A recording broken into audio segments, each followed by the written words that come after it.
Hello, everyone. Welcome back to the channel. You're watching Shawn Talks Wrestling, and today with me I have formerly known from NXT as Javier Bernal, now going by Javi, keeping it short and sweet. Everyone, say hello to Javi. Javi, it's nice to have you on the show. Thank you so much for joining us. Yeah, man. Thanks for having me on the show, and hello, everybody. All right, Javi. First things first. How are you doing? I'm doing all right, all things considered.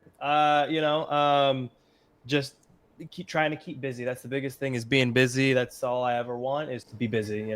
Doing everything. And excuse me if you hear a little whining in the back. We just got a new dog, and he's neutered, and that means we have to keep him separate from our Oh cat right now. no, So he's got his own room right now, and he's a little bit of separation anxiety. So.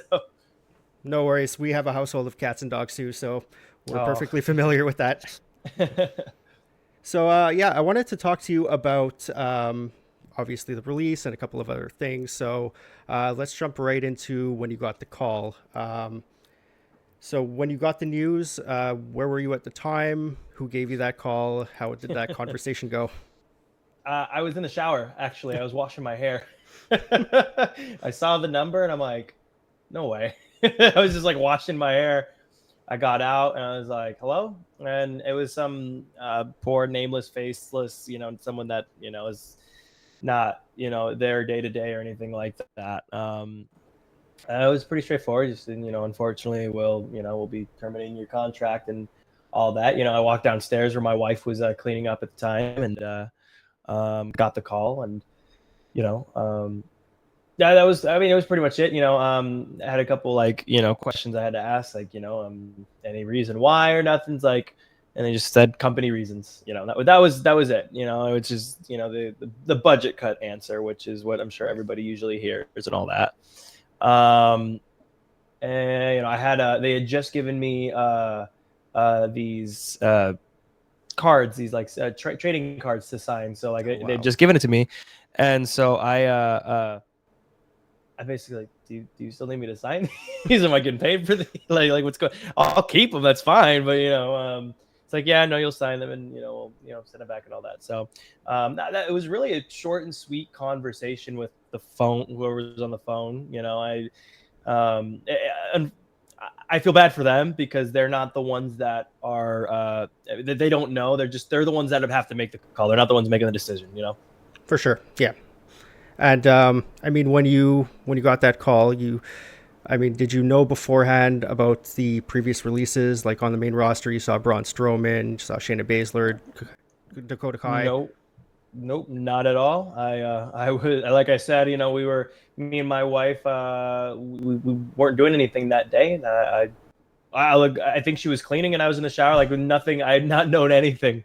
So it was, yeah, no, I had no idea at that point. I wasn't on my phone or anything. Okay, okay. And when the news came out and you got that phone call, did it catch you off? Did it catch you by surprise? Like, were you expecting it? Was there anything like the writing was on the wall, or there was sort of hints being dropped here and Uh, there? so it's weird. When you work in a place like WWE or any place like that, it's not a WWE thing. There's always a level of uncertainty, and there's always a level of I always had thought that in the back of my head, like constantly thought, it could happen any day. I'm always expecting that 203 phone call. As far as hints or anything, not to get too specific, but at 2 weeks prior to that, I had gotten on the WWE website, they had changed my render to like the current gimmick that I was doing and all that. And then I spoke with someone in the office, and they were like, talking about something else. They had brought up the topic of releases, and they mentioned to me like, no, I don't haven't seen a list yet, and I would doubt that you're on it. Like they would kind of mentioning giving me this sense of security, and then I had a creative meeting scheduled for the Monday after that Friday. So like to me, like I had almost, I don't know if confirmation, but I had a little sense of security, like, okay, we're gonna talk and all that. The only hint that I kind of had was that We had our Evolve tapings, and I'm in the middle. They told me, kind of the direction of where things were supposed to go, and all that, and uh, I wasn't on that set of taping. I'm like, oh, that's really confusing, and I kind of asked around, and no one seemed to know anything. So I was like, that's curious. That's weird. Um, and then I got released the next week or two. And when you got that phone call and you had that conversation, what was going through your mind once you hung up the phone and you had time to process everything? Like, what were the things going through your mind at that point? Like I said, I was, I was in the middle of like just a normal day, getting, and I was washing my hair and all that. And, I wanted to be mad and all that. And to be honest, like I had a lot of different thoughts. I was very angry. Um, to be honest, it put a chip on my shoulder. Because truth be told, like, you know, the WWE has in the past released a lot of very talented individuals, a lot of wrestlers, and I'm not just saying myself, but like a lot of talented wrestlers that I think, in my personal opinion, is a mistake. But the machine keeps moving, and it's not anything other than it just keeps moving. It's not a bad thing. It's just it is what it is. And I definitely felt like I have a lot to give. I do feel that way.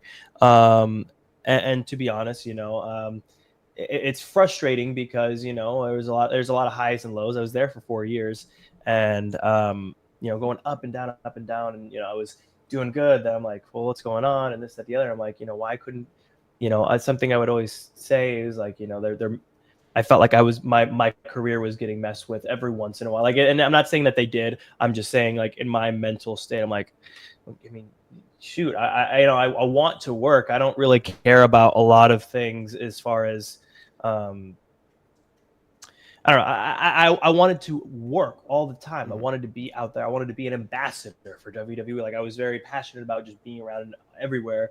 And, I was very, very upset. But I only allowed myself to be upset for like an hour before getting to work. Cause I mean, the world doesn't stop moving just because that happened, and I just I went straight to work after literally an hour or so of me and my wife. We went to go grab a pizza, and that was, we just kind of came back, and it was really weird. It was up and down because like I felt in some way a bit of relief, but then on the other sense, I felt mad and upset and scared and all that. And there's still a level of like nervous or nerves and fears and all that. But I mean anybody would feel that way. Of course, yeah. I mean, this goes back to my early days of playing hockey.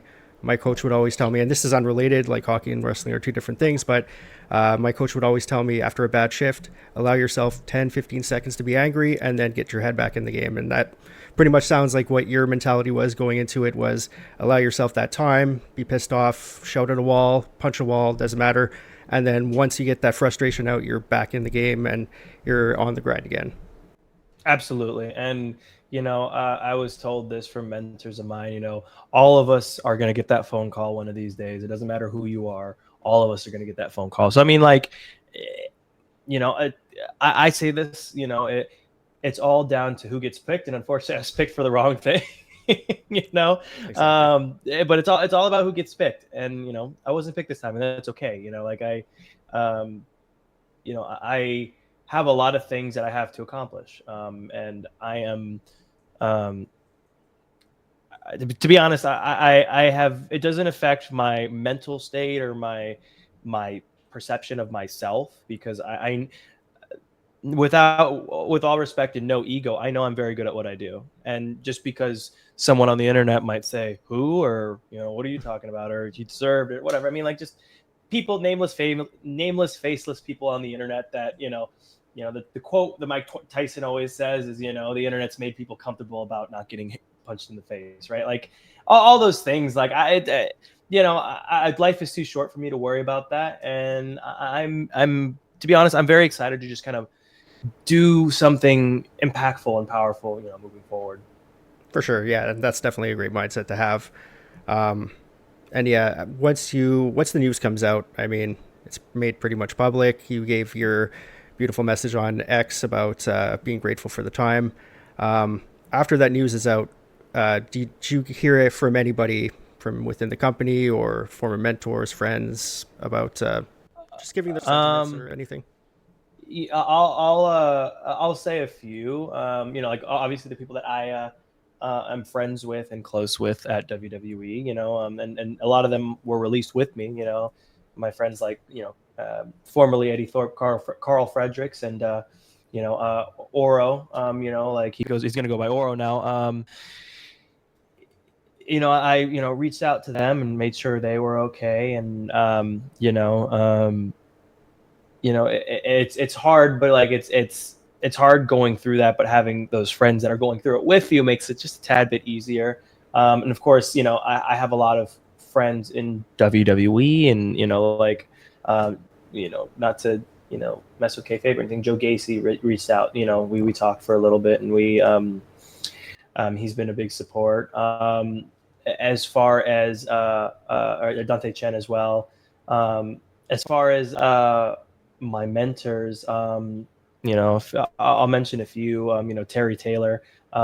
He's someone that's always been in my corner. He's coach of the Performance Center, who's his class is like the finishing class, and I was fortunate enough to be in that a couple times. And it's like the last class before you don't have to take any classes or have to you go main roster or whatever. And I was in his class a few times, and different mindset with him, and he coaches obviously wrestling, but there's a lot of life lessons that he gives, and a lot of it is very, very helpful. And so obviously he's someone that's close to me, and so I talk with him a lot, and he's a very sweet.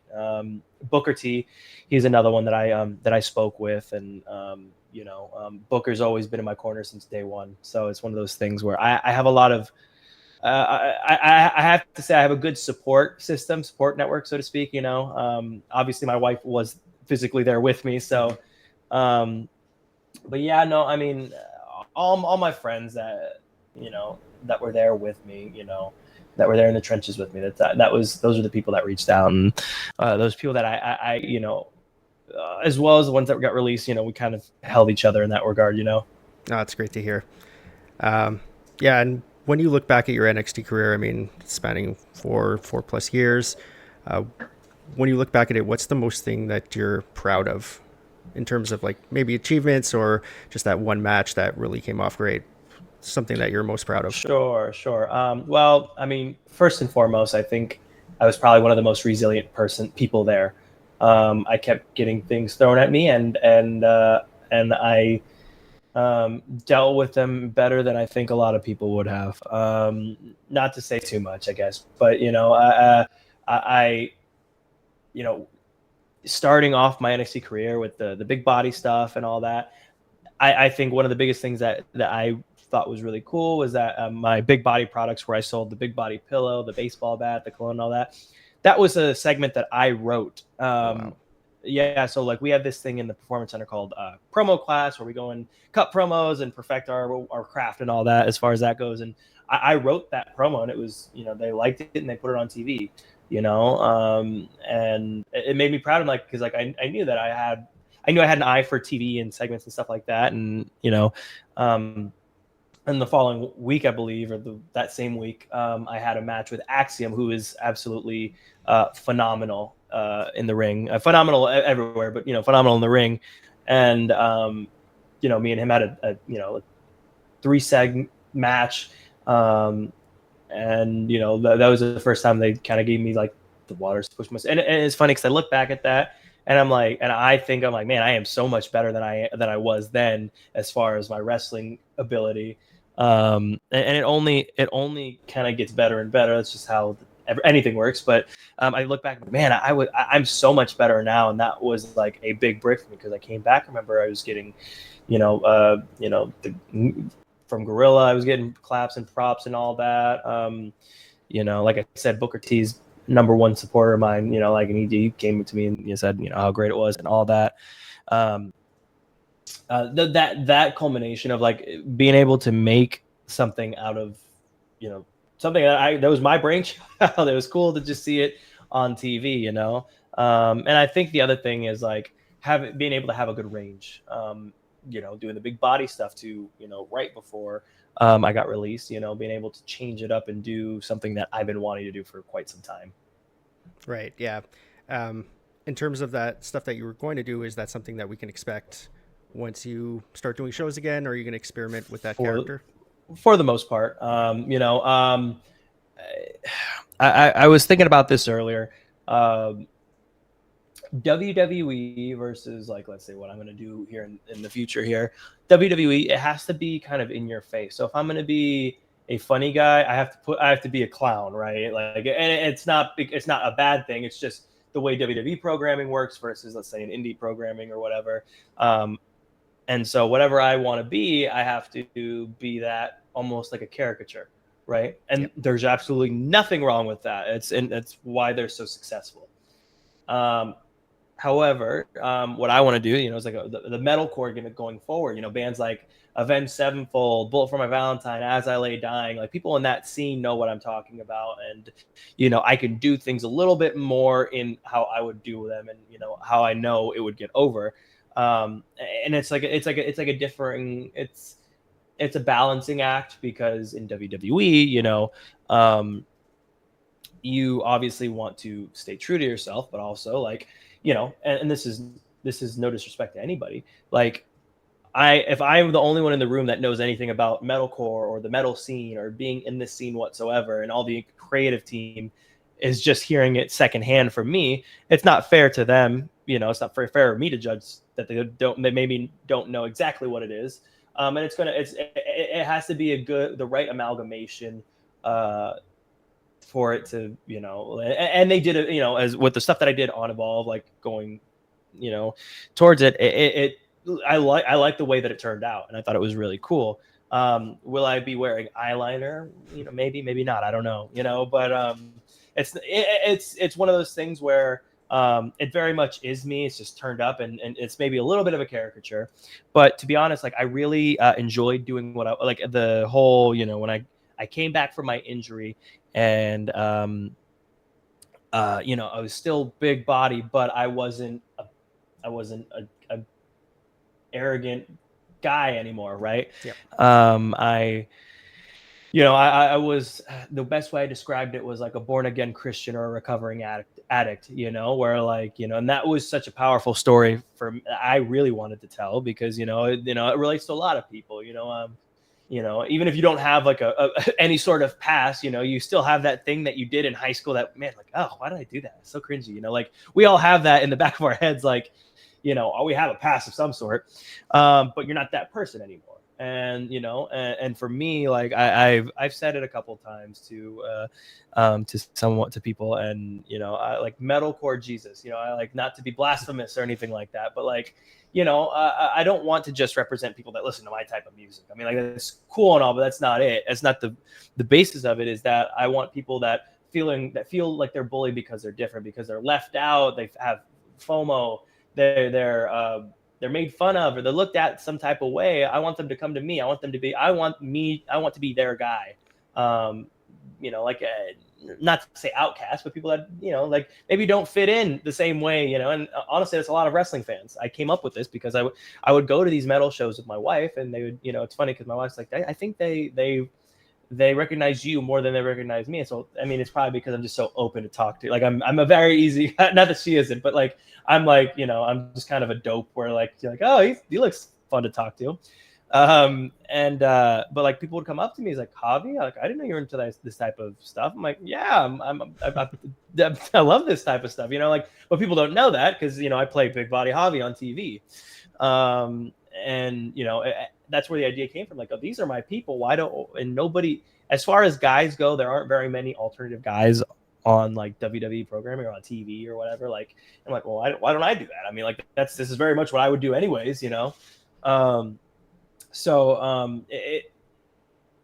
can expect a lot of it, and you can expect a lot of who I am. Like, I just released the vignette video yesterday, where I released my song, and, it's a really cool vibe. I had all my fans that were there, out there with me, and I thought it was just, I thought it was awesome. Like, I had fans that came to support me and listen to the song and hang out and had fun, and that's what it's about. Like, it's very DIY, scene. Very, we take care of ourselves, but we do, shout out to Grumpy's Underground. That's the bar that let me do it. They weren't going to charge me, and I'm like, no, I don't feel good about not, you guys, let me pay you something. But like, they weren't. That's how the scene is. We take care of each other. They weren't even going to charge me to do the video there.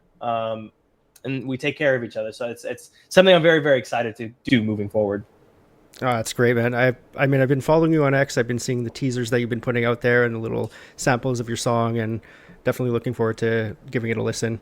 Thank you. I wanna touch on your fans. Actually, you mentioned that you have a nice supportive group of fans, and they all showed up. When obviously the release is made public on X, you see the outpouring of emotion and support for you from fans all over the world in multiple languages, and it's just something that you don't see very often. What does that mean to you when you go onto X and you see all that support? I mean, it makes me feel like very emotional. I think I got on a stream the next day afterwards to kind of just talk to my fans and supporters, and it was hard for me to talk because I was reading all the messages and I just got like choked up. I was just crying. It means the world to me. I didn't know, sometimes I tell my wife, or I'm like, why is it like, why do good people get punished so often? Like, why do I feel like I'm just constantly getting beat down and all this stuff? And then then I see like all these people, like, okay, well, that makes it worth it to me. Like if somebody feels seen because of something that I'm doing or something that I'm saying, then it makes anything that I'm going through much more worth it. It makes it worth it, and it doesn't seem as bad because, I'm not just doing it I'm not just getting, beat up by life for no reason. I'm doing something that's important. And it's something that I'll be forever grateful for. And, I didn't know, like obviously I knew I had fans and all that, but I didn't know like the outpouring from all countries all over the world. Like it was made me feel very, very good. And I just hope that I live up to everybody's expectations in the next year, the next few months, however, whatever people are expecting of me. I hope I live up to those expectations. I have no doubt that you will. And when you speak about how much it meant to you, does it ever cross your mind that maybe there's a bit of a disconnect between how the fans are interacting with you and supporting you and what the company sees in you? Because it seems like all these releases this year, regardless of who it is on the main roster in NXT, there's this huge amount of support that we see, and then there's just that company that doesn't see that support that you're getting online. So I'll say this much. Anybody that has a chance at grabbing me is a lucky company. I will say that much. I was a good soldier for them, and sometimes good soldiers don't get picked. And I don't mean that as a disparaging comment to WWE. WWE, like I said, I was saying this to somebody. WWE, like there's levels to this. Whoever was my boss has a boss, and so on and so forth. There's like a ladder to this. And maybe just what my story that I want to tell is not the story that they want to tell right now. There's nothing wrong with that. I don't hate WWE for it. There's no disparagement towards them, but at the same time, yeah, absolutely. I do feel that. Like I mentioned earlier, WWE has released a lot of talent over the last few years that I just don't understand. I don't understand why they would release them. I don't. People that are very, very talented. And I believe I would put myself on that list. I believe that I have a lot to, I know I have a lot to offer. And it was one of those things where, yeah, it's frustrating. Absolutely. And again, I don't know what my boss's boss was telling them. So there could be some disconnect that I don't know. So that's why I don't ever feel comfortable about, burying or saying anything to anybody because, I don't know the situation. But what I can say is this, is that, I'm a very good wrestler, and I am very good at speaking, and I am a good person. And I think those are like the three important things. You can be a good wrestler and you can be a good talker, but if you're a bad person and people see it, who cares? If you're a good person, you can't wrestle and you can't talk, you're kind of SOL, too. But I used to beat myself down all the time. Like, maybe I'm just not that good at wrestling. Maybe I'm not that good. And I realized like I can't let any place, and it's not WWE, any place, put their value on me. I know I'm good, and I'm going to acknowledge it. And I say that with the littlest ego of I could possibly say, because I don't want to come across that way, because I absolutely I am not that way. But someone close to me told me along the way, enough with being humble all the time. It's okay to acknowledge that you are talented and you are good at what you do. You don't have to glorify yourself, but you can say that you're good, and that's the thing. I know I'm good. I know what I have to offer, and when given the chance, I will be a star anywhere any company decides to give me a chance. I'm fully confident. I can definitely see it. And I mean, among the fundamentals that you mentioned, self acknowledgement has to be one of those things, because Absolutely. nobody gets far if they don't believe in themselves. And I obviously see that in you. You believe in yourself, and I'm sure great things are headed your way. Thank you. In terms of good people, if you want to argue who's a good person, a bad person, I want to bring up comments that were made by Dave Meltzer on his podcast Okay. or his site. So I'm going to read you a quote, and then I just give your thoughts on what you think of it. Sure. So he says, quote, "Many of those cut were perceived as not working hard in training. And if you don't work hard in training, there's so many people who do. And at this point, if the feeling is you're not working hard in training, I saw the term lazy. The ones who are lazy are going to be gone. And the ones who didn't stand out are going to be gone." So when you hear something like that, and then you see comments made by Gigi Dolan and Cora Jade, who were both among the cuts as well, and they responded in a pretty passionate way about how that's not only not true, but it couldn't be anything further from the truth. When you see that, what's going on through your mind? Because obviously you're in fantastic shape. Everyone that got released, there's no arguing that you guys work hard, but then you see someone on the outside who's questioning that work ethic. Sure. So here's what I think, and I don't know. This is my understanding of the situation, is that Dave Meltzer got that information from somebody in WWE, some nameless, faceless person. I don't know who, and I'm not going to pretend to know, said that to him. So I don't want to insult him either, and go off on him, because I don't know if that is true.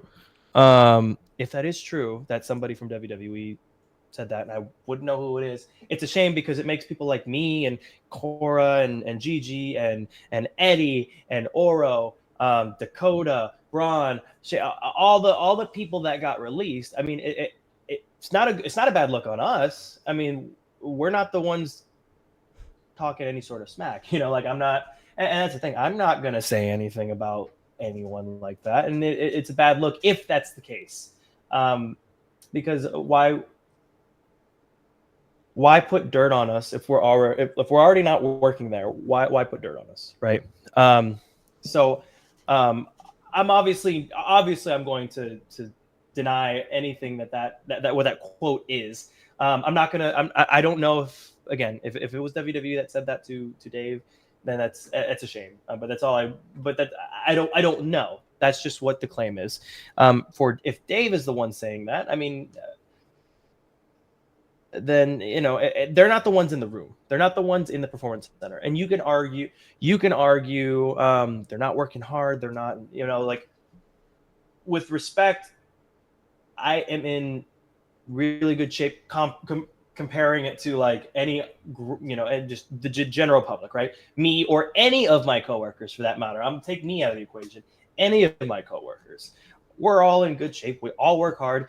If you are in WWE, and I want anybody that's listening to this, that's questioning this, anybody that's in WWE, if you are there in the building and if you are there longer than a month, you are working hard. You are going to be a hard worker. Sure. Are there people that will go above and beyond? Absolutely. And I know that I was one of those people. I was told by the office multiple times that I earned a lot of sweat equity from, those aren't my words. That's somebody in the office, someone higher up, telling me how much sweat equity that I've earned for putting in the work. So obviously I'm going to deny any quote like that, right? Anybody on the internet that's saying anything, and that's the problem with the internet. Anybody can say anything. They are not in the room. They are not the ones putting the work in. And of course, any Joe Schmo can say, well, that's why you're not in WWE. I mean, sure. I mean, if that's what your perception of me is, I don't care. I mean, like I have my own life to live. If you're miserable enough to say those things about me, then fine. I don't care. Like, if it makes you feel better, then fine. It makes me feel better. But they're not in the room. They're not the ones putting in the work in. And I know, and I can't speak for everybody, but of my friends and the people that you mentioned and that I know, people did work hard. Like I said this earlier, sometimes it's just about getting picked, and that's really it. Braun Strowman is a 7 foot, 300-pound giant. I promise you, like, somebody will use him for something. That's a lot of man that needs to be used. It's just one of those things where it's like sometimes life just happens and it gets in the way, and that's all that it is. It's not a boo WWE or yay WWE. It's just as much as it hurts me because I want to be angry and be like, oh, why not me? It's business, and I have to move forward with my business. Exactly. Yeah, and I'd like to question anyone that asked if Braun Strowman's working out enough to look at his ex and see the photos he's posting. Because that dude's massive and he's absolutely shredded. Mm-hmm. On that topic, though, another thing that came up and it caught a lot of people off guard, including myself, was comments made by not only Gigi Dolan but Cora Jade. Dolan, of course, mentioning that how hard she works, and on her off day she was at the gym constantly. But then on top of that, Cora Jade made some comments that referred to her being body shamed and by coaches, by mentors, by fellow colleagues. And that's something that I think we would expect from the old regime back when the old guard was there and it was more stories were coming out. And when the new regime came, we didn't hear so much of that anymore. So that came out as a surprise when Cora mentioned that. I'm wondering if, not to disparage her or make any claim that she's wrong or she's making stuff up, but in your experience, was that something you ever went through where you were maybe body shamed or told, you're putting on a little bit of weight or your body fat's going up a bit and you were meant to feel shame for that? Or well, I kind of shot myself in the foot going by Big Body Javi, but no, kidding. In my personal experience, no, I mean, like maybe my mentors, but it was never a body shaming thing. It was just like what are you doing in the gym? Like, is this something? Yeah, like it was talking to me personally, like my people that were close to me, talk to me, but like no different than like my brother saying, hey, are you gaining or are you losing right now? But in my personal experience, I have not experienced that. That being said, I have to say this, like a woman's experience is going to be much different than mine for a variety of different reasons. And some might benefit them and some might not benefit them. Some might benefit me and some might not benefit me, as a man. Am I frozen here? A little bit. Sorry, I look like I froze for a second. Okay, sorry about that. As a man, I might not deal with the same amount of body scrutiny from like coaches or whatever. Like, it might, but at the same time, like, I never dealt with those any of those types of things. But I know that in a woman's experience, it's way different than mine. So exactly.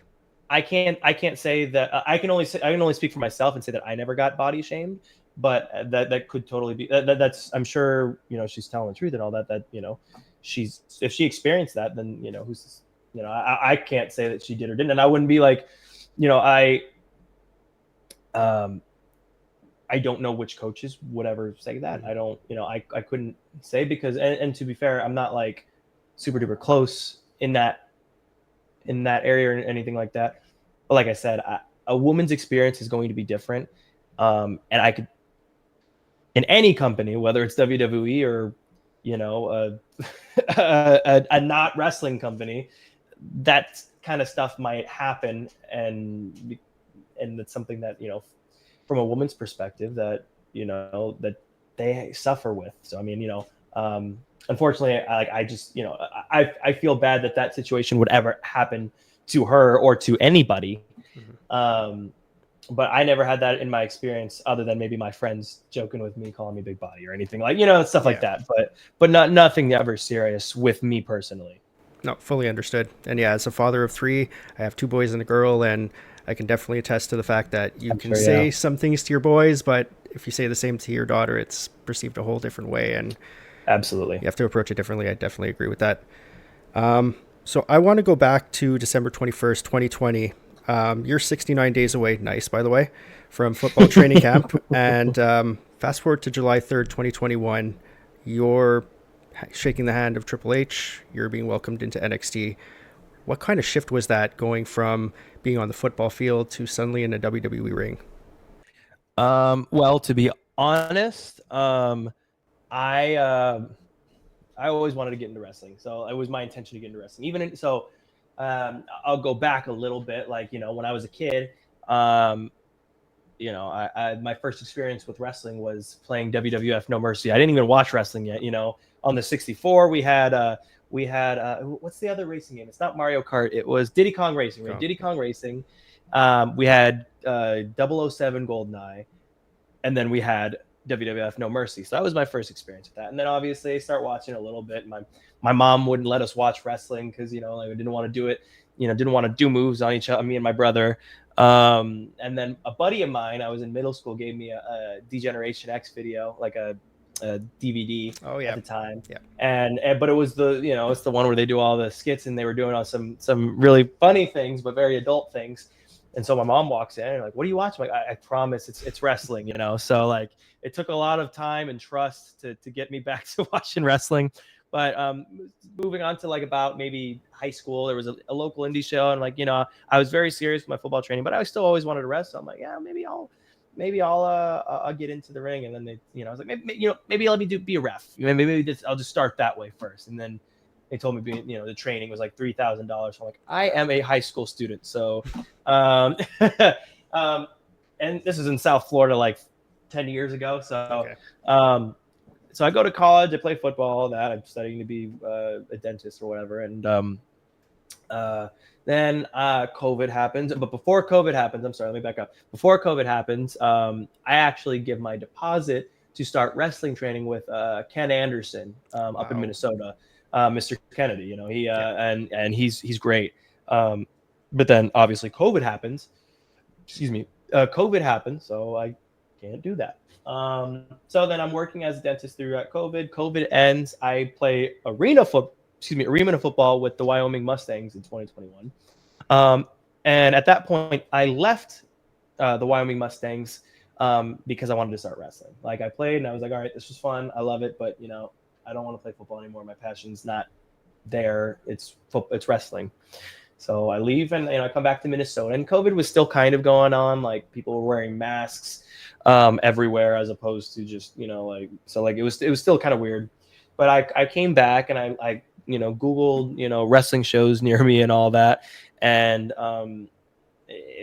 where I was looking a place where I'm like, let me shine your shoes, let me build your rings, let me do whatever, so I can kind of cut my teeth and pay my respects to the business. And eventually I met this guy who ran a promotion up in Minnesota called Ironheart Pro Wrestling. And he said, why don't you be my co-promoter? So I was a promoter before I ever got to wrestling.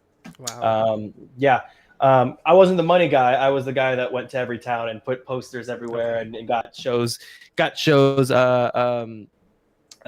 and all that. So we'll move past a year. Before that, I was working a dentistry job before I went to arena football, and I applied on the WWE website. Like, they're never going to see this. Why not? Screw it, right? So I did, and then a year later, I was working my dental job, and they called me and they're like, hey, we'd love for you to try out in Vegas. Come try out for us in Vegas. Like, I didn't think it was real or whatever. But obviously it was, and so then Mr. Kennedy and Kate Diamond both helped me get ready for my tryout in Vegas. So then I go to the tryout, and I go through the tryout, and they were calling people up, and I hadn't gotten called yet. I'm like, oh well, I guess I'm good to be here. But that was it, and then they called me. I'm like, oh sweet, and I assumed it was going to be like a week or 2 weeks for them to say yes or no,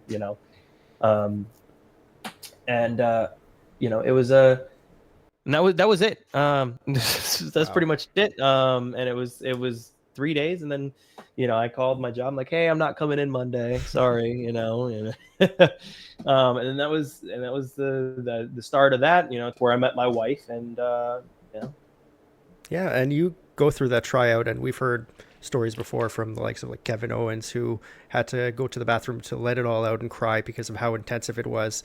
When you compare it to your training in football and how physical that kind of sport is, to suddenly being in a ring where hitting the ropes hurts and falling on your back hurts, how does that compare in terms of physicality between the two sports? um, so wrestling. I think in wrestling, the toll is mental. And obviously it is physical, and I can attest to that with my injuries and all that. But it's a mental thing. In football, it's 100%, I think, physical. In arena football, I played arena football, which is, I think, is like a mix between wrestling and football, actually, because they have like the walls and stuff like that. Like I have a scar on my hand from getting like hit into the wall and slicing my hand open and stuff like that. Like it's a totally different thing. But with wrestling, like it's you by yourself, more or less. Like obviously you have an opponent or you're in a tag or whatever, but for the most part, you're fighting and fending for yourself. You're by yourself, with and companies. I do think a lot of people do hold this view, but not everybody does. Like some people are working to have the best match instead of making it the best show. So like it can be a team effort in that regard, but in football, like there is a more focus on it being a team effort. Whereas in wrestling, it's just you're by yourself, and it can get lonely sometimes. As far as like Mm-hmm. who you turn to, like what do you do? Like what advice, what learning on how to how to navigate the world that you're not really used to yet. Like I was fortunate enough to have a little bit of time, and like the thing is, the intention was always go into wrestling, but WWE scooped me up before I could ever really like cut my teeth on the indies a little bit. For sure. Yeah. And I mean, when you hop into the WWE and you're part of NXT and you're in that training class, who are some of the people that are training you in terms of like getting up to speed with all the basics and getting you on Sure. that path? So, the coaches that start, like with like the basics and all that. I mean, first and foremost, everybody goes through Robbie Brookside, and he is a wonderful, wonderful man. I have nothing but good things to say. Wonderful metalhead, so it was fun going to a concert or two with him. He's one of them. Norman Smiley is the other one. Those are like the two main like beginner coaches. And it's cool because Robbie, he's from the UK, and it's a lot of it is very much a UK style, UK based, like very grapple heavy. Don't learn, like if you are a beginner or anything of the sort, you don't learn strikes or anything from Robbie, and then you go to Norman Smiley, like he is a technical wizard. He just comes up with things, and I'm like, I've never seen that before. Like, and it's not like, regardless of whether you're a beginner or you've been doing it for however long, you're like, man, I've never seen that before. Like he just comes up with things. Like, he's like, what if you do this? I'm like, Norman, only you could do that. I can't, like. So I would say those are the two main like beginner coaches there. Intermediate wise, AJ Winkler is one that he goes up next. And I'm trying to think, because like there's so many different coaches, and it's hard to put them all on like levels. Because we have people like Steve Carino, who's I'm my favorite, one of my favorites. He actually officiated me and Tatum's wedding. Oh, wow. Okay. Yes, yeah. He's an ordained minister. Steve Carino, like he's phenomenal. He's Mm-hmm. very good tag, um, tag inspiration and all that. We have Johnny Moss. We have um, Biff Busick. That's how I know him. I know it's not. I know Oni, but that's how I know him. Yeah. Corey Weston, we have Shawn Spears, Sarah Amato, we have Lindsay Dorado. We have a bit of everybody, and then they all bring their own styles. I was thinking about this earlier, that each, one person could say it's, oh, I love this, and then one person could be like, like, and it just, it's like, you'll hear it all the time in the PC. It's like, it's like flavors of ice cream, if you will. Right. So yeah, but like I said, all of them, you don't stay in WWE for so long if you're not good, but you also don't coach in WWE if you're some sort of schlub either. Like, all of these people are very, very knowledgeable, and that was the cool thing about going into the PC every day, is that you never knew what you were going to learn. Especially too, like, if you asked certain people, like, hey, what's your opinion on this, and you ask this person, what's your opinion on this, you'll get two different answers, and they'll both be right, and it's just up to you, like, what works for you. Exactly. And to attest to that, I think heard it back a while ago that in professional wrestling, there's no time that you won't learn anything new.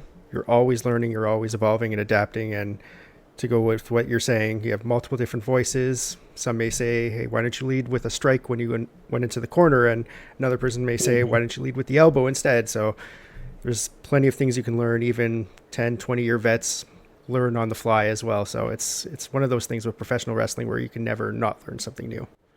Absolutely. And I think being a student of the game is something that's absolutely crucial. I think that's part of the reason why, like, obviously I was already a fan and already in it, but like, why I picked up on, some people pick up on it quicker than others.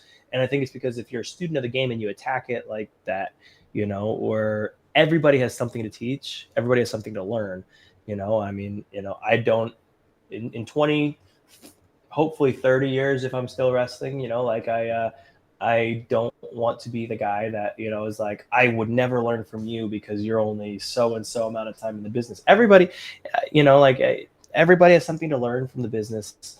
And you don't have to learn it from the business. You could watch a movie, a movie, and you could find something, and it has nothing to do with wrestling. You can learn from inspiration from anything. So that's one of the things, like, being open to learning about certain things. And obviously, like I said, Terry Taylor's, I love Terry Taylor, and he's someone that he's one of my mentors. I look to him a lot for a lot of the things. He has a good main event mentality, not just in the ring, but how you carry yourself, and so on and so forth. So sometimes I get stuck in these, like, because he'll be watching, like, why would you do that? And, like, I'll be at home watching wrestling. Why would you do that? And like, right. So, like, it's just, like I said, everybody has something to learn, and it's just kind of finding what fits with you, and for me, like, Terry was the one that I went to a lot. He's the one for a lot of different things. Of course. Yeah. And when you're in your training and you're starting to get some matches here and there in front of crowds, maybe in an empty arena, at what point do you start to feel during your training that everything's starting to click, you're feeling a lot more comfortable, everything is less second guessing and more just flowing naturally? At what point in your training and in your run in NXT did you start to feel that comfortable? It's hard to say. My wife always, she's like, I don't understand you, because she's like, are you nervous? And I say no. That's the thing. I don't get nervous. I recently did when I was doing my music video, like, I had to get all these people together and do all this. She was like freaking out, stressed out, and nervous. And I'm like, why are you nervous? Like, I don't know. How are you getting things done? And same with, like, the day after I got on stage, I don't know if you're familiar with the band Necro Goblicon. Good friends of mine, I got up on stage and did a song with them here in Orlando. And I was like, it was funny because, like, I was there 1 second, the guy tapped me, he's like, hey, they want you to go up on stage right now. And the next second she's looking and she's like, where'd it go? And then I was on stage and she's like, it all stresses me out so much, and, like, for me, it's like, I told her, like, I make things happen for myself, and not in an arrogant way, but, like, when life constantly gives you lemons, you start to get good at making lemonade, and you start to make the best lemonade, because if it's constantly getting thrown at you, like, you have no other option but to make it work. And that's, like, this isn't a boohoo me. This is I make things happen for myself despite everything that happens to me. And so I don't get nervous anymore. And back to your original question, how long does it take for me to feel comfortable or whatever? I mean, like, it's a hard question because some days you feel comfortable and some days you don't. Some days it clicks and some days it doesn't. I will say for me, I think about after a year into the business, I felt good. Like I felt good to like, certainly, um, certainly felt better than, like always being nervous. By my second year, like I felt really good. And the thing is, it's just a building block of everything, and being in the business for 4 or 5 years at this point, um, especially in the WWE system, because it's kind of like an accelerated course, and for no other reason than you are there every day, all day. Sometimes you're there more than you're at your own house. So you're constantly learning, and you have every chance to learn. So it's hard to say for me when I got comfortable, because like I always try to be cool as a cucumber in any situation that I got. Any situation in front of me, I try to be cool as a cucumber. So a lot of it's also fake it till you make it. So if you say you're comfortable, you are comfortable. Exactly. Yeah. You mentioned your wife, Tatum Paxley, who you two got married not too long ago. I think a year is coming up shortly. Fairly close, yeah. Congratulations to you both ahead of time. That's Thank you. a great milestone. I wanted to ask about the dynamic now between the two of you, now that you're not seeing each other on a daily basis in NXT. It's kind of like she's there, you're not, and it's kind of a change of pace now where you're not seeing each other as much anymore. How are you two handling that? I argue almost we see each other a little bit more, actually. Oh, really? Sort of. So, like, in NXT, when you have classes, the classes are all, just kind of, she might be there from 11 to 1:30 or whatever, and I might be there from 1:30 to 3 or 4 or whatever. So like our classes are like it changes depending on which way the wind blows. It changes on like the month or the season. It depends. Like I don't know how they do the schedules, like when they decide to change things. But like they change it, and sometimes our schedules would align perfectly, so we'd see each other all the time. More recently, before I got released, like we didn't see each other all that much, at least as far as work goes, because she, like, as her day was ending, excuse me, my day was starting.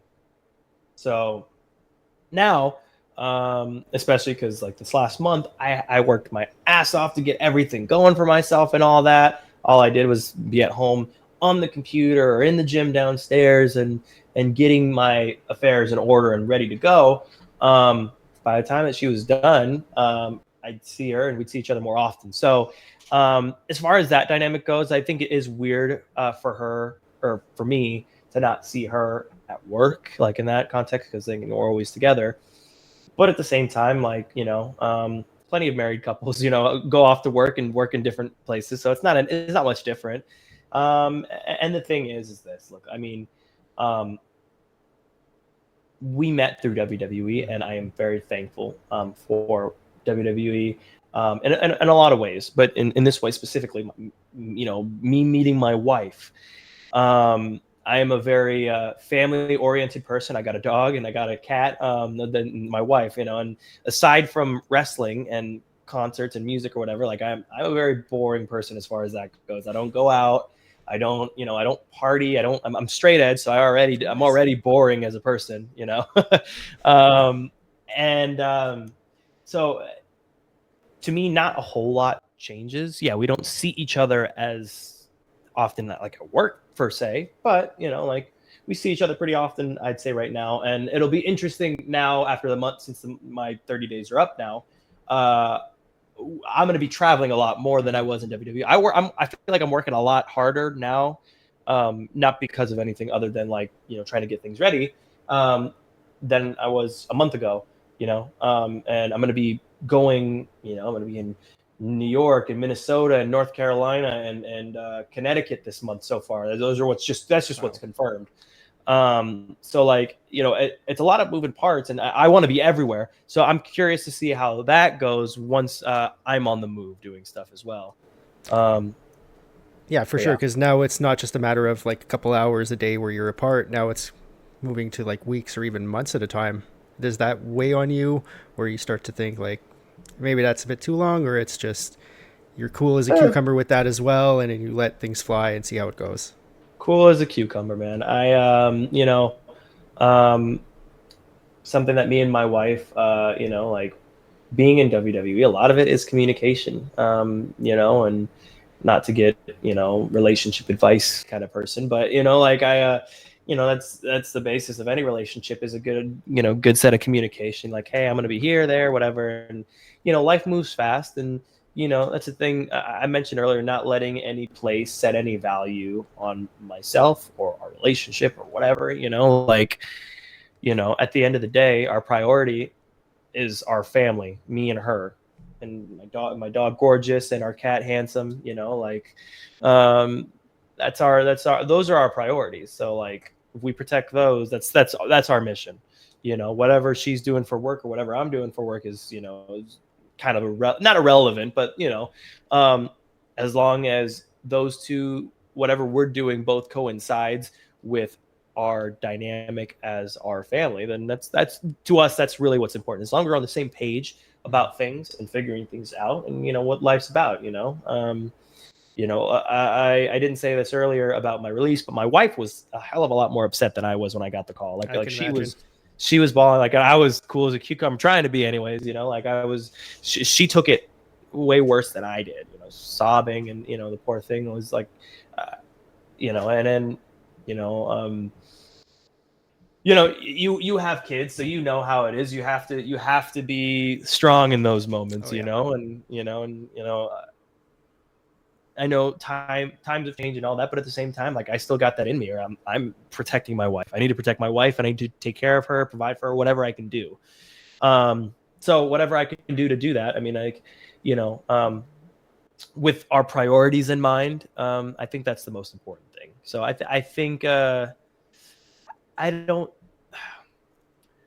short of any bomb dropping, I don't think, there's nothing crazy, and like, here's the thing, like, not to stay on this tangent for too long, but, like, I don't plan on, like, if I get signed, well, maybe not that, but like, let's say I go to New Japan or something, I know I'm not going to live there because I have this here. If they sign me to do appearances, then I'm going to go back and forth, but I can't, like, my life is here with my wife. Of course. Yeah. And I mean, from my perspective, I'm going on 19 years of marriage this October. And if there's one thing I know, it's not only communication, but that support system that's set up where not only is she supporting you, but you're supporting her at the same time. And for a lot of people out there that maybe not have that support system, how much has that meant to you in terms of how much you can fall back on her, and you have her shoulder to cry on, she has your shoulder to cry on, and you're both supporting each other as you go through this? I mean, it means the world to me, for one, for her to have my back in my corner, like, and I, I always think about the quote, "It's you and me against the world," and that's how I feel that it should be. With any couple, they should feel that way. It's us versus the world, and that's how I feel with me and my wife. She obviously was very upset about my release for very many reasons, and I'm upset that she's upset. Obviously I'm upset for myself. Don't get me wrong, but like I was rather, but like I was more upset that my wife was upset, and I wanted to take care of her, and that's the biggest thing, is I'm upset because I want to take care of her, and that's the big thing. So I mean, that support system does mean a lot. It does take the load off, and I am very good at being vulnerable, so I'll be vulnerable here. I need to do a better job of not being so stout about like not saying it, because it's like men, and I think this is an important topic for anybody, men, that mental health and all that. There's a reason that we have these initiatives to get men to talk about and open up, because like it's something that I do, and I'm just not going to say anything. There's no reason, I'll be fine. But she's gotten me to come out of my shell, to talk to her and to tell her, hey, you need to talk to me, because we can't fix anything if you don't talk. So it definitely means the world, and it helps as I'm going through something that's relatively unknown to me. Yeah, for sure. I've definitely had those same conversations where it's like, in order to fix something, you have to talk it through and address all the problems. So that I can't speak enough for all the men out there that have that support system. Use it as much as possible because it's there for you, and at the same time, you're there for them Absolutely. as well. Absolutely. In terms of releasing all that frustration, all those emotions, I want to make it a little less Sure. on the Yeah. serious side. I want to talk about your streaming in terms of you were on Twitch. I've caught a couple of your streams already, Yeah. and I mean, your screensaver is you and your wife, and I always found that amazing. Yeah, I wanted to touch base on in terms of your streaming. I wouldn't call it so much a career or life, just more of like a pastime. I don't know if you see it that way. Sure. But Yeah. but yeah, in terms of like having that kind of release where it's just you in your own bubble, you're not playing the Javier Bernal on NXT or Javi on the Indies. You're you. How important is that for you to be able to just let yourself be, let your true self out there, and just connect with the audience? Honestly, like I think the biggest thing about streaming that I really enjoy or that I think is important is not so much that, I mean, it is important to me, don't get me wrong, but I think it's more important to people that want to connect with me. I have fans from all over the world, and those fans might not be awake when NXT is on or when Evolve's on. They might have to catch it. Or, like if I get a chance to stream and talk to people and just be myself. And sometimes, like I've had, I was at a house show not too long before I got released. I was at a house show, and before the match, some fan, a parent of a fan, he's like, "Hey, I just want to thank you for the streaming that you do. It gives our son kind of like an outlet to get away and just to watch and just to not worry about the concerns of the world." And I think that's really important. I think it's important for people to get away, yeah, I enjoy streaming. Don't get me wrong. I think it's fun, and I think it's a good opportunity for me to connect with my fans and people that I consider my family. But I think, honestly, even if I didn't enjoy it, I would still do it because I think it's important for people who need it. There are people who are in situations much worse than I am. And, sometimes they need someone to make them laugh, make them cry, make them just talk to them, and I think that's important to me is that, I'm open. And sometimes, like I said, I've said to my wife, like, why do I get constant, why do I feel like I'm punished for being a good person? But sometimes it's worth it when I do things that make other people's lives better. And that's the important thing for me is like, if I have to go through trials and tribulations so that way somebody else can make it through another day, then it's important to me. And it's always awesome when you get those stories that you have those fans coming up to you and telling you how much you mean to them and how much it's helped them through Absolutely. things. But when you're streaming, I mean, now you're not in the WWE anymore, so maybe it's not so much of a worry. But like for those that are in the company or when you were in the company and time and streaming, is it ever a worry that you might say something that might get you in a bit of hot water or might get some heat on you? Or is it just, it's more you're left to your own regards and doesn't really matter? You know, even in WWE, like, I don't know. It's one of those things where I don't know. I just live I'm a guy that lives his life. Like I said, my family is like my family is my life. That's what it is. So I don't I purposefully avoid anything that might be controversial in any capacity to anybody because life's stressful enough. I don't need to talk about anything that's going on or anything. Obviously, I will lend my support where it's needed and all that, but like I don't talk about serious things because that's not what people need to hear all the time. There are so many advocates for everything, and there's so many things that um, there's so many things out there that there's so many things out there that are just important for people to digest, and sometimes you just need you need to escape the world a little bit. And if I can provide that escape, great.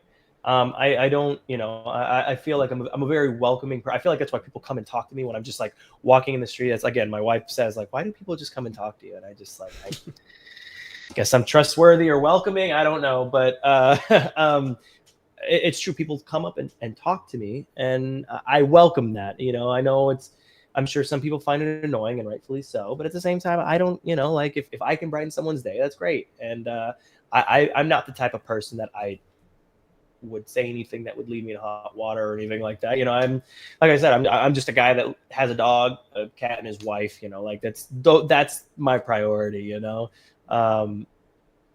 I avoid anything that I avoid any hot topic conversations or water. I might joke about them, but like I don't, I don't. There's no reason for me to really talk about them because people are trying to get away from that.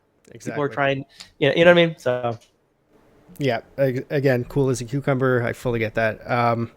And in terms of more things that you get to do now, you mentioned your music career and putting out that song. I also remember going back and seeing some of your vocal covers and thinking, damn, this guy has a great voice.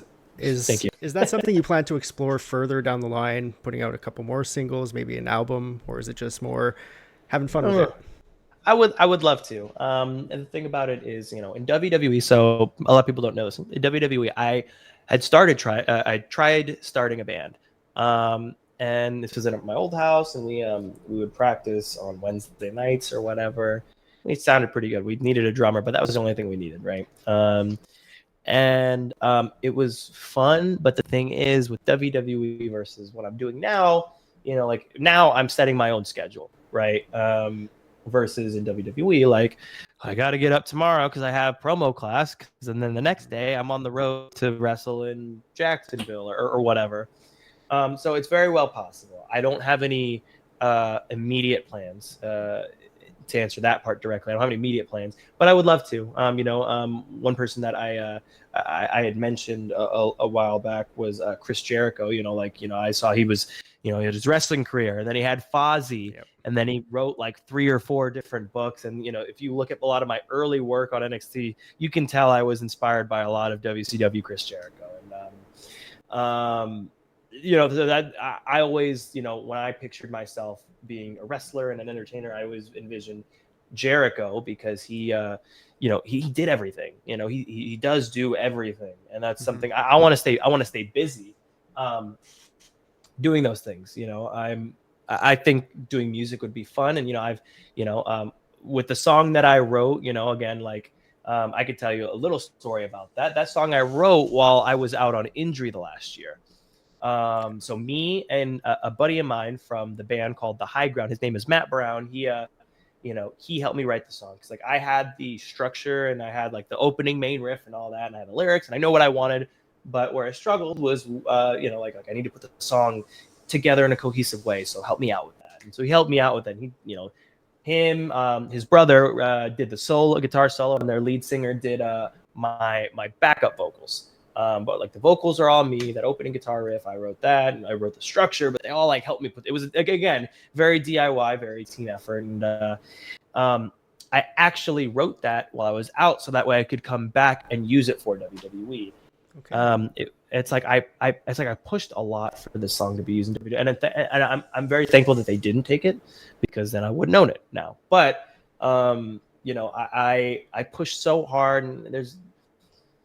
I couldn't tell you rhyme or reason. I don't know. Like that's, again, if they're not good or bad, it's just, it's difficult to get anything legally done with that sort of thing. I'm sure that, and I told him, like, I don't want to make any money off this song. All my guitar player wants is just a little credit, but he doesn't want any money. I will sell you a song. You can make money off my song. I do not care. I just want this to be shown to the world. Unfortunately, it just never went through. So I figure, well, now I have, I was going to do this music video anyways, and I was going to release this song anyway. So, it kind of worked out for me, because as soon as I got released, that was the first thing like, hey man, let's get this song mixed and mastered, and let's just get it going. And is there any plans like to use that not only as your theme song, but like go that Chris Jericho route where you sing yourself out to the ring like you did with Judas and have a little fun with it? Or is it more I would love to. Very, very much love to. If whenever I get the chance to do these things, that's 100%, I think what my message and what I do and who I am speaks to a lot of people. So, and the lyrics are very much in the same vein. The lyrics are all, it's very poetic. It's very, um, as I lay dying, avenge sevenfold, asking for forgiveness and being a better person. And, who I was is not who I am now. And, I'm destined to be this. And it's very introspective and interpersonal with people. And I think that relates to a lot of people. Oh yeah, for sure. And I think that it would make for a great entrance. I think a lot of people will connect to that. So hopefully we see that down the line. I hope so too. We're running up on time, so I'm just gonna go through these. No worries. You're no rush on time here. All right, perfect. Thanks so much.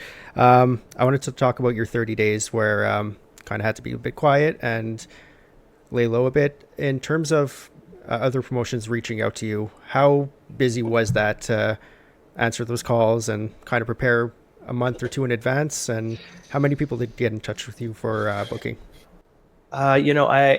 Without saying too much, the first week or two, I was on my computer all the time, reaching out, talking to people, people reaching out, talking to me.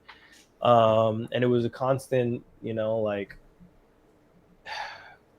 wouldn't say stressful, but it was it felt a little overwhelming. And I got, it's a hustle. And, I respect all independent wrestlers that are currently on the scene, excuse me, because it is a hustle. I'm fortunate enough that I have a name backing me, but it's a hustle, and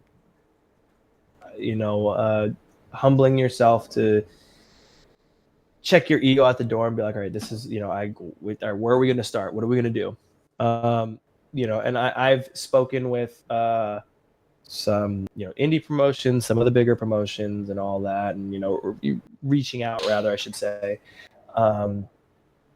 and makes me feel good to know that there people keep up with me and all that, but also it's one of those things where it's like, I can't wait. It's business. I have to if I want to keep wrestling as a living, I have to be on top of it. And that's the thing that's a little different than WWE. Now, I'm not saying I do this, and I'm not saying anybody in WWE does this, but if you're in WWE, you have a paycheck coming in every week. So and if you're not being used, then it's you have a paycheck coming in. Sure, there's that in the back of your head, could go at any time. But as opposed to this, if you want to make a living at this, you have to hustle and grind every single day. You have to stay on top of. You can get a check, do your P's and Q's and all that, And what's that like? I mean, you mentioned you go from receiving a paycheck and having your classes mapped out for you to now you're your own boss, where you're taking your own bookings, you're deciding where you're flying to the next night. What's that like becoming your boss compared to having things worked out for you? And how much of a struggle has that been? I will say this: it's a struggle as so far as maneuvering the landscape, right? So in WWE, there are the channels that you have to go through. You have to ask permission for everything. My hair was much longer when I got to WWE than it is now, and I don't know how much of the story but on my debut match, my second match ever on a 205 Live, John Laurinaitis was there, who's no longer with the company. And he's like, I'm not gonna do the accent, but he's like life's all about choices, kid. We want you to cut your, he's like, you don't have to, but I think it would be wise for you to cut your hair. People power, right? And then so I made a choice, and I was like, sure. I'm only here for 2 months. I have to make a business decision here, and it was hard for me because a lot of it had to do with my hair is very much tied to my culture and all that, right? So it's one of those things that that versus being my own, there's the positive where I can present myself however I want. No one's stopping me from presenting how I want to. I can do what I want. I can tell the story that I want. On the flip side of that, there is obviously that uncertainty. You have to grind for the next thing that you want. If you want to be paid often, and if you want to, make money off of your career and wrestling and all that, you have to stay on top of it. You can't let up.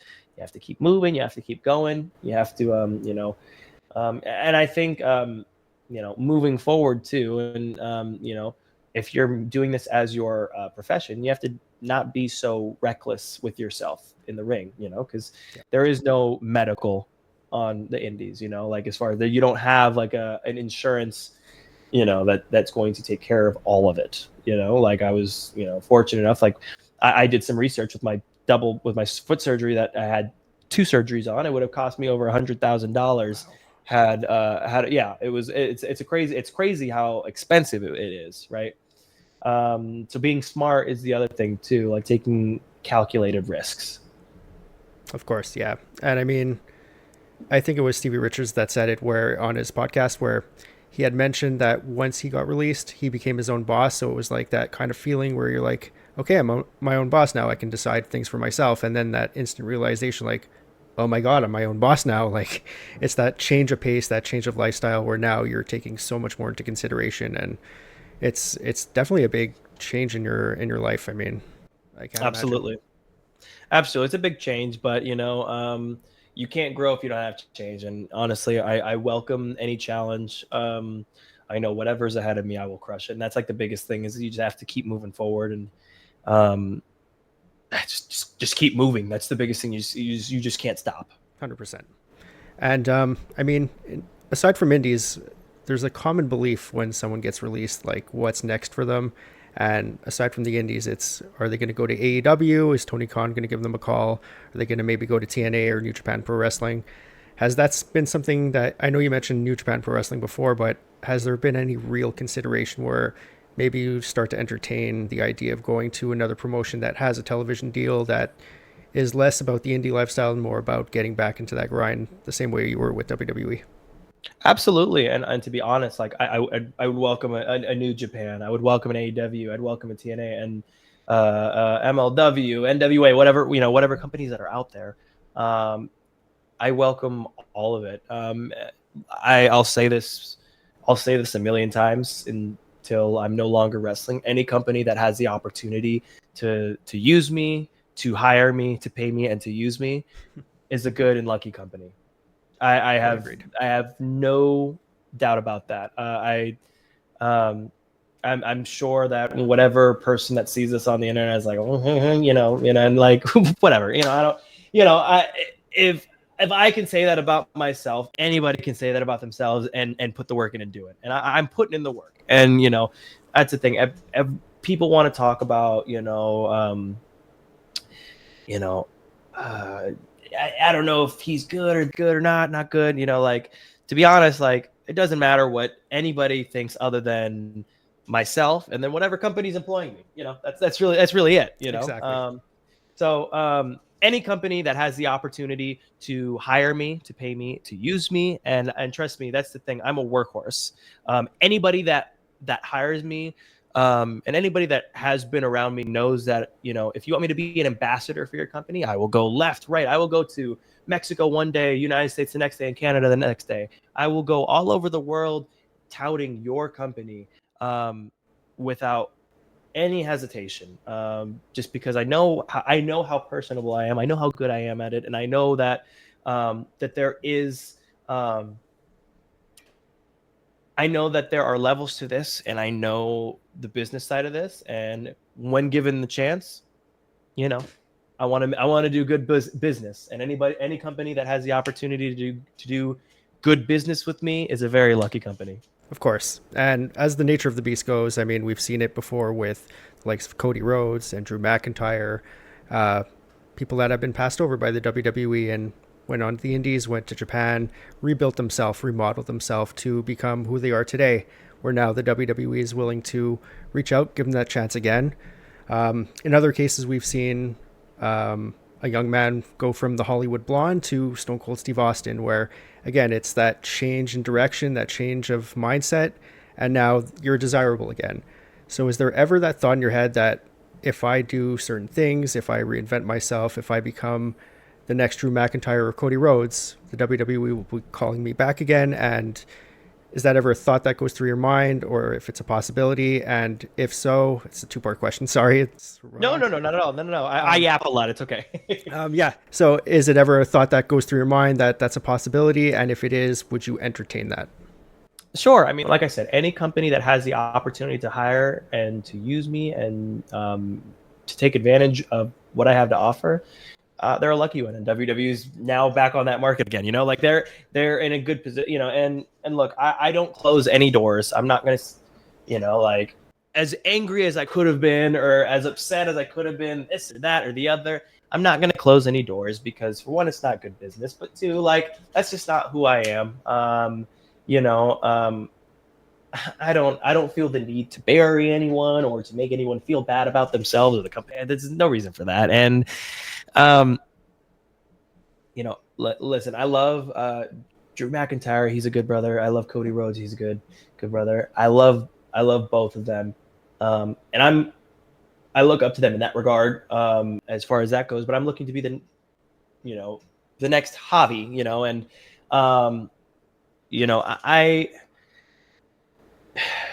it's funny. I feel that, with the odds stacked against me is where I shine the most. That's, if you give me a chance and you stack the deck against me, I'm going to do good. And at any opportunity that I'm given, if people don't believe in me, it doesn't matter because I believe in me. And then once I believe in me, I'm going to do great. And I don't, the whole reinventing myself thing, I don't even consider it a reinventing. It's an affirmation of who I am and, getting a chance to do whatever it is I choose to do. So obviously I'm open to WWE, going back to the WWE. And to be honest, I know I could get that call in 6 months. I could get that call in a year. I could get that call in 3 years. I could get that call in 5 years, but I will get that call about coming back at some point. I'm sure. I know that I'll get a phone call. And it depends on whatever stage of life I'm at. That being said, right now my goal is to be everywhere and anywhere. And if a company like AEW, if a company like TNA, NWA, MLW, CMLL, New Japan, or any other of the bigger companies, when they see me in person, then I'm ready to do good business. I think I mentioned this quite a few times in this and any other interview, not to have an ego of myself. And that's the big thing. I always try to check my ego at the door. I can acknowledge that I'm good, but I'm going to check my ego at the door. And so that's something that I think about whenever I'm going into whenever I'm thinking about these future company aspirations or what things may come, Yeah, and I mean, with a mentality like that, I can only see good things in your future. I wish you all the best, regardless of what happens in the Indies, another major deal. You're back in WWE 5 years from now. I'm sure you're going to kill it, and I wish you nothing but the best of luck. And with that said, the floor is yours now to let the audience know where you're going to be next, what you're up to, and most importantly, how can everyone support you? Sweet. Well, again, thank you so much for having me on here. It's really fun. I've had a fun time having a conversation with you, and I'd love to do it again. So first, where people can follow me, reach me, all my socials are Core Kid Javi, CoreKidJavi. You can follow me on Instagram, on Twitter, on TikTok, and on Twitch. If you want to book me, it's Javi, Javi, booking, Booking @gmail.com. I'm looking to be anywhere and everywhere. Like I said, this month I'm going to be in New York. I'm going to be in Minnesota. I'm going to be in North Carolina. I'm going to be in Connecticut. And there's another date I can't say quite yet because it's not confirmed. But I should be somewhere in the South. I'll give that much of a hint. I'm looking to be everywhere. I want to be a workhorse. I want to make sure. I want to elevate. I want to elevate companies. I don't want to just take people's money and then ride off into the sunset. I want to elevate the card. I want to elevate the company. I want to work for the show and not have the show work for me. So I am ready to be everywhere. And like I said, I'm open to all paths and all roads, AEW, TNA, NWA, MLW, whatever companies. You guys are lucky because I'm a workhorse ready to be used. So And with that, I will say any promotion that does not reach out to you and book you, they are clearly missing out because you are the next big thing hitting the indie scene. And again, I wish you nothing but the best of luck. Thank you so much for taking the time out of your day to do this. I appreciate it, and best of luck moving forward. Thank you, my friend. All right. Take care. Thanks a lot, man. Thanks, man.